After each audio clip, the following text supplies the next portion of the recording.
Secret service নামে গঠিত বিশেষ বাহিনীর মাধ্যমে যুক্তরাষ্ট্রের প্রেসিডেন্টদের নিরাপত্তা দেওয়া হয়। এমনকি প্রেসিডেন্ট হওয়ার পর থেকে আজীবন তাদের এই বাহিনী নিরাপত্তা দেয়। বিশেষায়িত এই বাহিনীর নিরাপত্তা সত্ত্বেও হত্যা চেষ্টা করা হয়েছে বিভিন্ন মার্কিন প্রেসিডেন্টকে। সবশেষ সাবেক মার্কিন প্রেসিডেন্ট ডোনাল্ড ট্রাম্পের নির্বাচনী সভায় হামলা হয়েছে, এতে রক্তাক্ত হয়েছেন তিনি। মার্কিন সংবাদ মাধ্যম CNN জানিয়েছে যুক্তরাষ্ট্রের সাবেক 4 প্রেসিডেন্ট হত্যার শিকার হয়েছিলেন। রোববার 14 জুলাই এক প্রতিবেদনে নিহতের বিষয়টি তুলে আনা হয়েছে। আব্রাহাম লিঙ্কন যুক্তরাষ্ট্রের ইতিহাসে প্রথম গুপ্ত হত্যার শিকার হওয়া প্রেসিডেন্ট ছিলেন আব্রাহাম লিঙ্কন। 1865 সালে ওয়াশিংটন ডিসির ফোর্স থিয়েটারে তাকে মাথার পেছন থেকে গুলি করা হয়।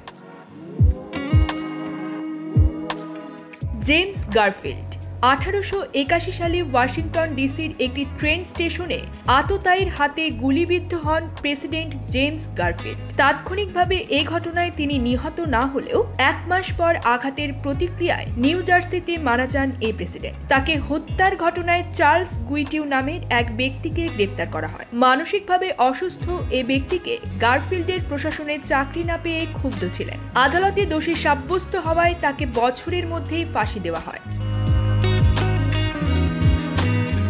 উইলিয়াম ম্যাককিনলে 1901 সালের সেপ্টেম্বরে নিউ ইয়র্কের বাফেলোতে আততায়ীর হাতে নিহত হন প্রেসিডেন্ট উইলিয়াম ম্যাককিনলে। লিওন সিজলগোস নামের এক নৈরাজ্যবাদী তাকে হত্যা করে। তার এ হত্যাকারী বাফেলোতে থাকা অবস্থায় বিদ্যুৎ স্পৃষ্ট হয়ে মারা যান।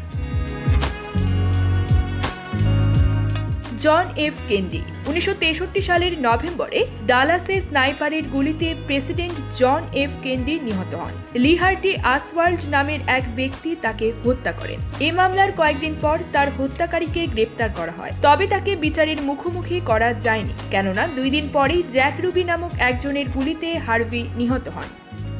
News desk, focus TV.